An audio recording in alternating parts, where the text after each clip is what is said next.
Good morning, students. I hope all of you might have revised what was done in the last period. I hope at the same time all of you might have watched all the three videos showing the nutrition of amoeba, paramecium and human beings. Now, students, I take a quick recap of what was done in the last period. Last period, we defined nutrition. We studied about the types of nutrition as the autotrophic and the heterotrophic mode of nutrition. We classified autotrophic as photosynthetic and chemosynthetic and heterotrophic as what?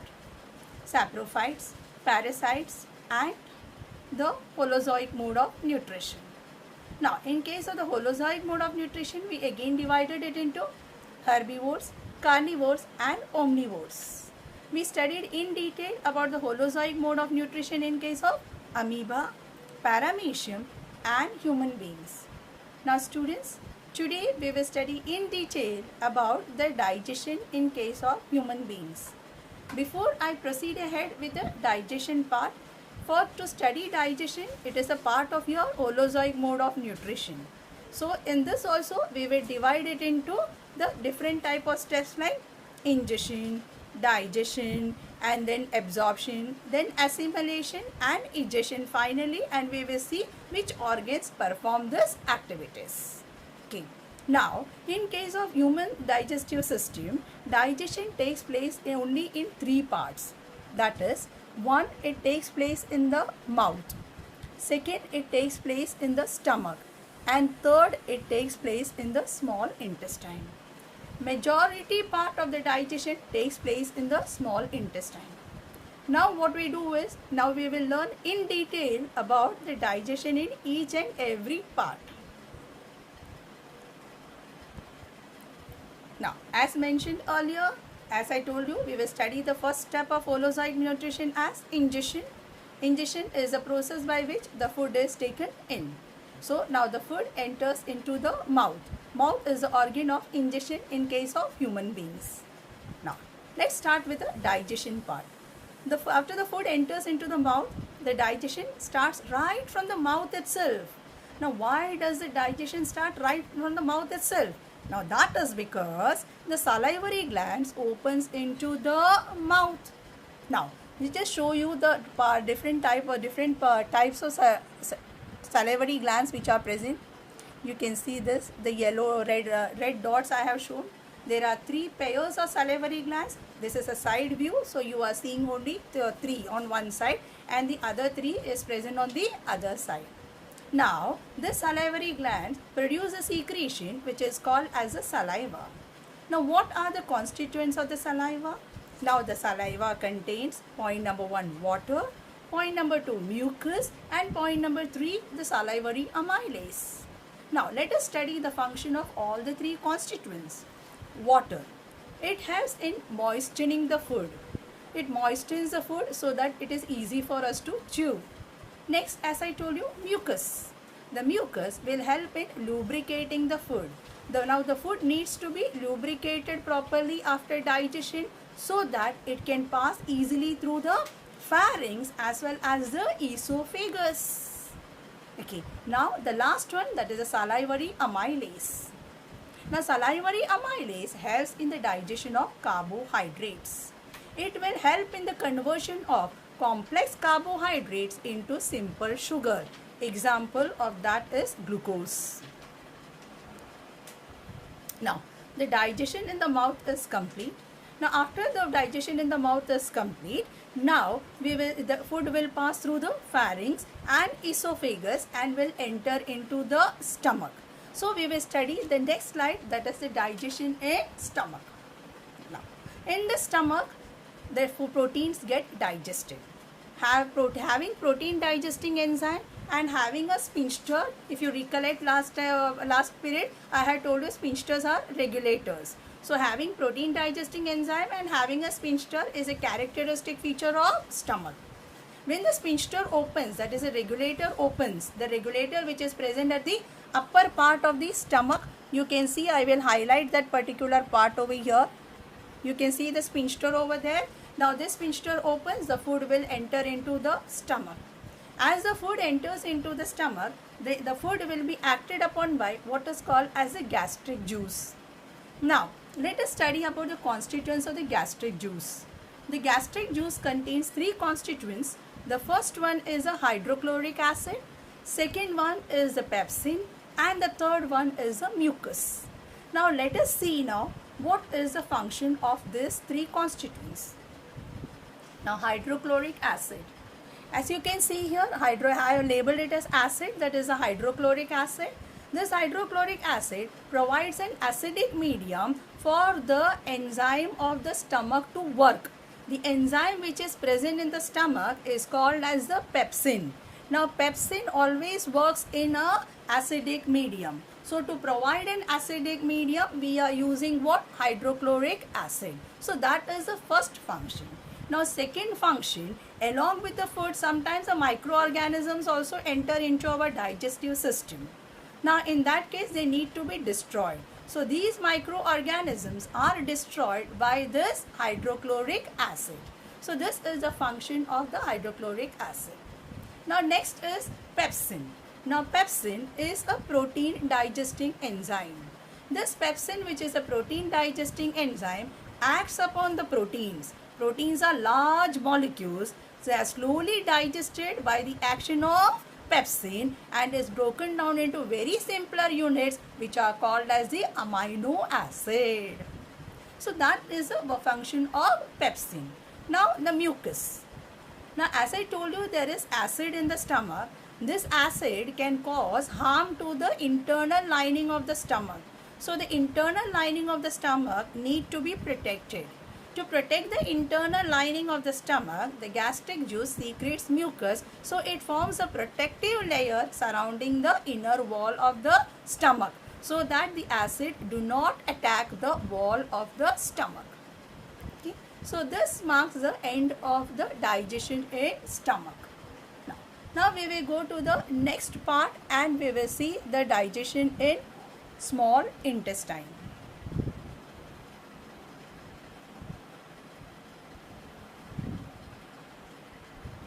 Now digestion in small intestine. Now small intestine is the part where there will be maximum digestion and maximum absorption. Now why there will be maximum digestion? There will be maximum digestion because in case of the small intestine, the liver and the pancreas opens into the small intestine. Because the liver and pancreas open into the small intestine, the digestion of the fat, digestion of the carbohydrates and digestion of proteins takes place there. At the same time, we know that our small intestine is around 6 meters long.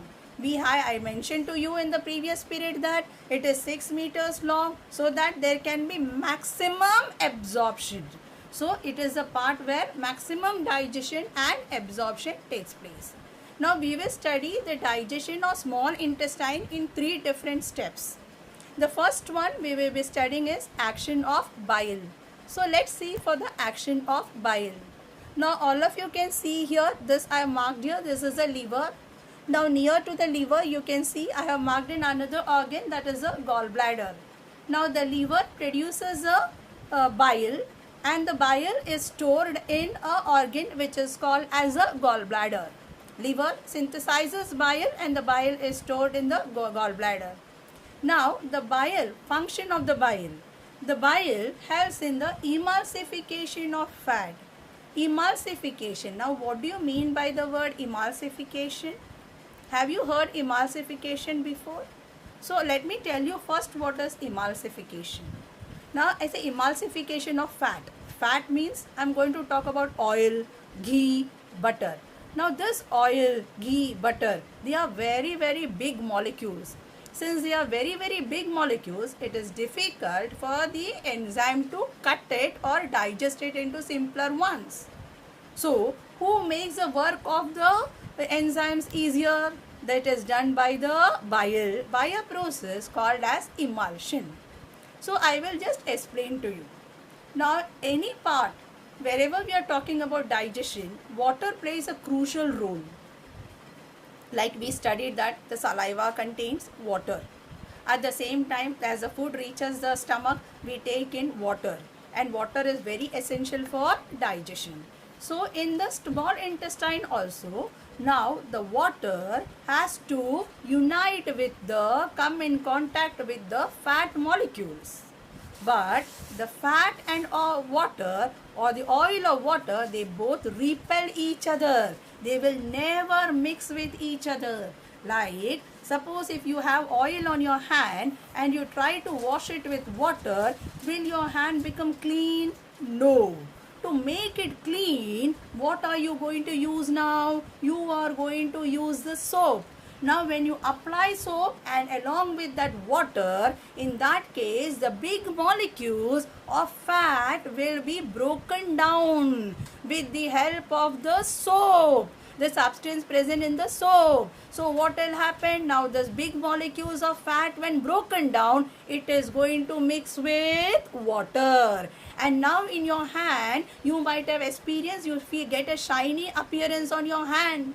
Now this shiny appearance, what is there in your hand, is nothing but what you call it as an emulsion. By the process of emulsion, we have broken a big molecule of fat into very small particles. Now when you wash your hand finally with water, what happens is it goes off, the oil goes off. The same way, the bile plays the role of the soap in case of digestion. When you take in oil, you are taking in these big molecules. These big molecules will be acted upon bile and will be broken down into, bile will break it into smaller unit. And these smaller units will be acted upon by what? An enzyme called as lipase. And finally, it will break it down into fatty acid and glycerol. I hope all of you might have understood what is meant by emulsification. Now, so bile is an emulsifying agent. The emulsified fat which is formed by the action of bile is now acted upon by the enzyme called lipase, and it is broken down to fatty acid and glycerol.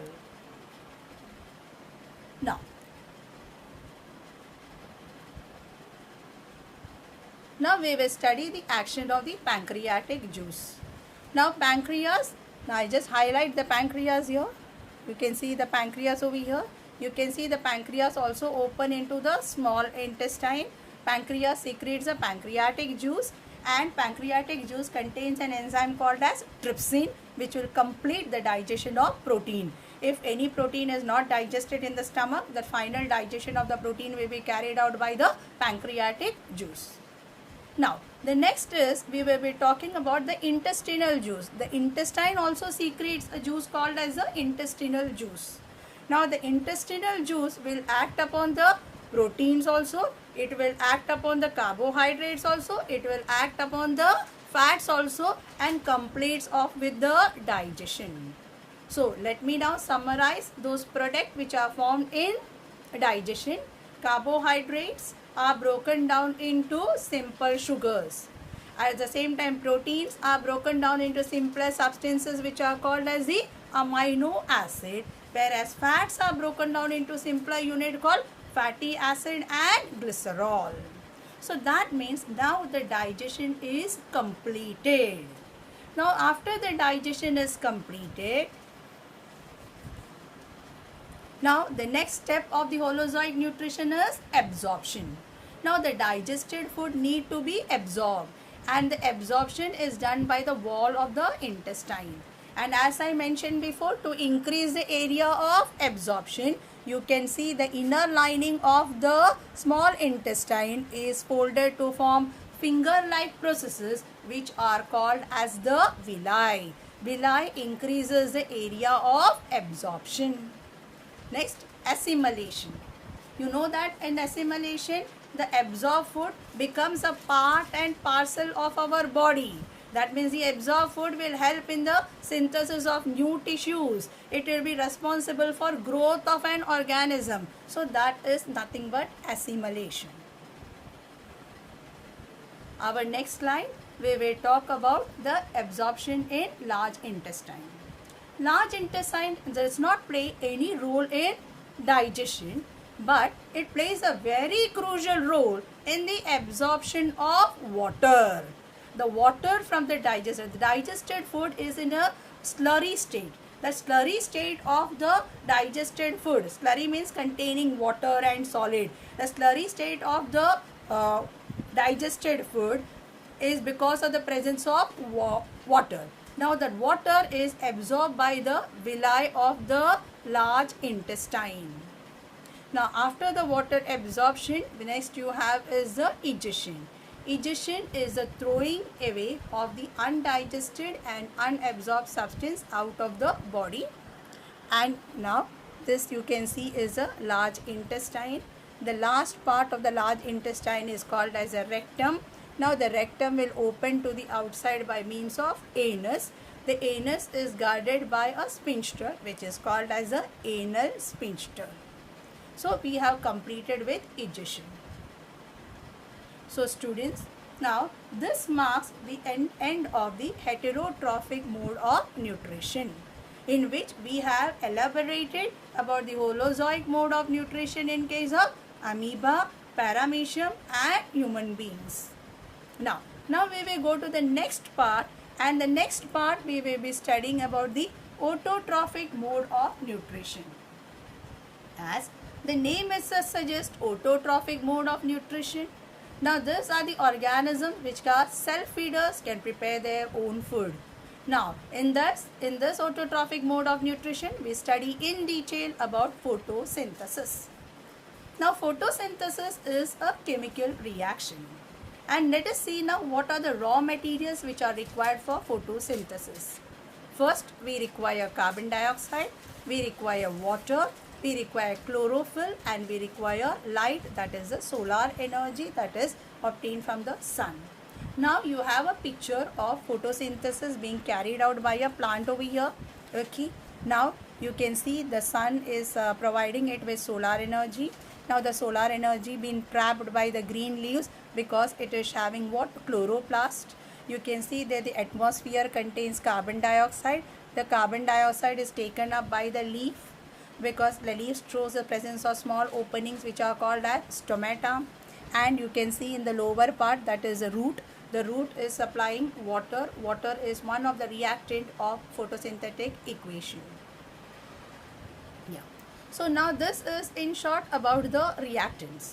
Now after the reactant, what is the product which is formed? The product which is formed in photosynthesis is nothing but the sugar. Sugar, that is the carbohydrate. It is in the form of simple sugar, that is glucose. If there is excess amount of photosynthesis, in that case it will be stored in the form of starch. Now let's come to the chemical equation of photosynthesis. You can see here 6 molecules of carbon dioxide combining with 6 molecules of water in the presence of chlorophyll and sunlight, and produces C6H12O6, that is your glucose. Glucose is a carbohydrate and it releases oxygen as a byproduct. And this oxygen will help in keeping the environment clean. Now we will study the next part, that is the steps in photosynthesis. In the step in photosynthesis, we will see how the carbon dioxide, which is a simple inorganic substance, is getting converted into a complex substance, that is nothing but the carbohydrate. So let's see step number 1. Step number 1 is the absorption of light energy by chlorophyll. So this is the solar energy, light energy. It is passing to the green leaves.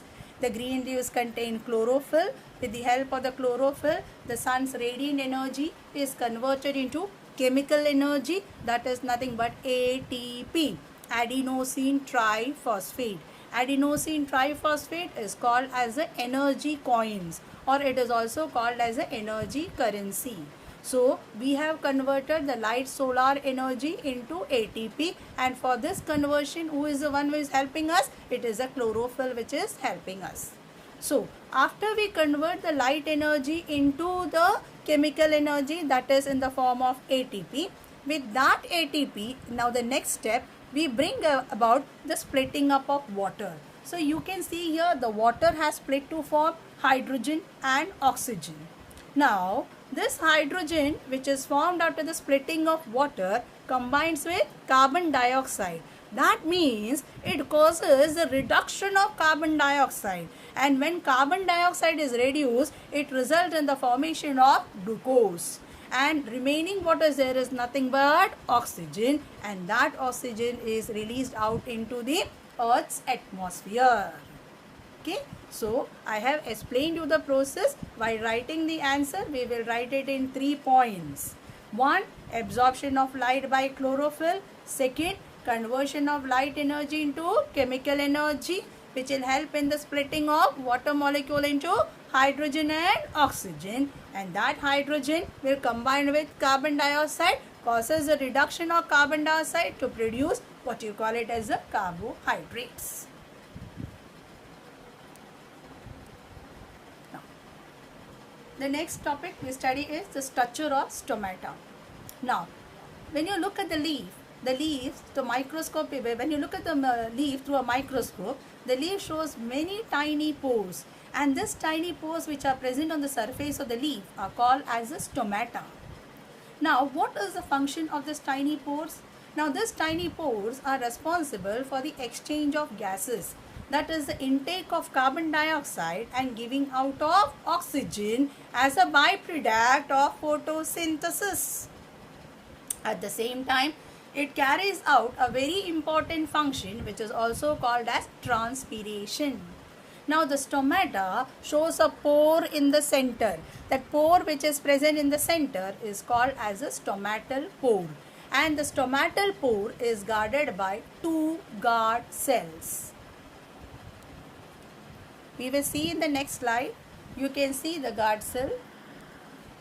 You can see the guard cell on either side. You can see the guard cell. You can see the guard cells are kidney shaped. Now, the first diagram which you are seeing is the stomata in the open form, and the other one you are seeing is stomata in the closed form. Now, the stomata opens when the guard cells become turgid. Now, what do you mean by turgid? Turgid means the cell would be in a fully expanded state because it is filled with water. So, because it is turgid and expanded, the stomatal pore will open and there can be exchange of gases. This occurs during the daytime to carry out photosynthesis. Now, during the night time, the turgidity of the guard cell is lost. When the turgidity of the guard cell is lost, both the guard cells come closer to each other. You can see both of them coming closer to each other, and the stomatal pore getting closed. So, the closing of the stomatal pore takes place in the night time. So, students, we have completed with the heterotrophic mode of nutrition as well as the autotrophic mode of nutrition. Both we have completed. Now, let us start with the activities which are given in the NCERT textbook. So, we are first doing now activity 6.1, and this activity is by using the variegated leaf. Now, students, what is a variegated leaf? You can see in the slide itself, a variegated leaf is a leaf which is having the different colored patches. You can see the green and yellow patches, or it can be green and white patches also. Such variegated leaf is present in case of crotons and money plant. Now, wherever the green patches are there, in those patches, what is present? The chlorophyll is present. So, if the chlorophyll is present in that means in that particular area, the food will be produced, that is glucose. The glucose will be stored in the form of what? Starch. Whereas in the white part or the yellow part, the chlorophyll is absent. So, it will not synthesize the food. So, there will be no formation of glucose over there. So, this is what a variegated leaf is. Now, we will start with our experiment. We have to take a plant which is having a variegated leaf. Okay. Now, this plant we will keep it in the dark room for 3 days. Why do we keep it in the dark room for 3 days? So that the entire reserved food material or stored food materials in the form of starch will be utilized by the plants. Now, after keeping it in the dark for 3 days, now we will take the plant and keep it outside in the sunlight for 6 hours. We keep it in the sunlight for a particular time, that is 6 hours, so that it can carry out photosynthesis. And in the 6 hours it will carry photosynthesis and it will convert that glucose into the starch. Now after that is done, now we will do one thing, we will pluck a leaf of this treated plant. Treated plant means which we are kept in the dark and then we are kept in the sunlight. That leaf, one of the leaf, you are going to pluck it. After you pluck one of the leaf from it, now you are going to boil it. You are going to boil it in water. Now why do you boil it in water? You are going to boil it in water so that all the metabolic activities of the leaf is stopped. So we boil it in water for few minutes. After boiling it in water for few minutes, now we have to boil it in ethyl alcohol. So you can see here, I have taken a beaker and in that I have put this alcohol. In that alcohol I have put the leaf and that I have kept it in a hot water bath. Hot water bath means I have kept in a other beaker in which there is boiling water. Now I cannot heat the alcohol directly because it would result in explosion. So to avoid explosion, I give it a hot water bath. When you immerse that alcohol containing beaker in a hot water, this you call it as a hot water bath treatment. Now when you immerse it in alcohol and allow it to boil, alcohol removes the entire amount of chlorophyll from it. The entire amount of chlorophyll is removed from it. Now the leaf would become colorless. After the leaf becomes colorless, now we are going to use an indicator. Now what is an indicator used over here? Here the indicator which is used over here is iodine. Now that water, I take the leaf from the treated leaf from the alcohol and I am going to carry out the test for starch by using the indicator, that is iodine. Now when I dip it in iodine and keep it for some time, now can you see that wherever there was green patch, wherever there were green patches, that green patches is showing a dark coloration. Blue, black, dark coloration is seen over there. This shows that wherever chlorophyll was there in that particular area, the starch is produced. Whereas wherever there was a white patches, in that white patches, the iodine is not staining anything because the starch is not there. So it remains unaffected, it remains in a transparent form, it is having a little bit of yellowish color it will show. So this shows that the chlorophyll is essential for photosynthesis. Whichever area, whenever the chlorophyll is present, that area will only carry out photosynthesis, and the other green patches or red patches or white patches which you see in a variegated leaf will never carry out photosynthesis. So this was the experiment using variegated leaf. This is a 6.1 activity of your NCERT textbook. Now students, now today's period I am giving you the assignments here. So you have to go through the assignments. If possible, try to write it down and practice it. At the same time, today also I support my video with a link which is given here. So do click on the link, do see the videos. Now if you recollect properly students, in the last period I had told you that I will tell you the difference between the small intestine of a herbivore and a carnivore. Do you remember? Yeah. So what is the difference between the intestine of a herbivore and a carnivore? Now in case of herbivore, they will always have a long small intestine. Why do we have a long small intestine? Now that is because they eat the raw food, and the raw food contains cellulose, and that cellulose require a larger time for digestion. So it will have a longer small intestine. And at the same time, the carnivores are flesh feeders. They are not dependent upon cellulose, so they do not require a long small intestine. I will do come with such facts after every period. Until then, keep learning and watch the videos, use the link. Good, thank you.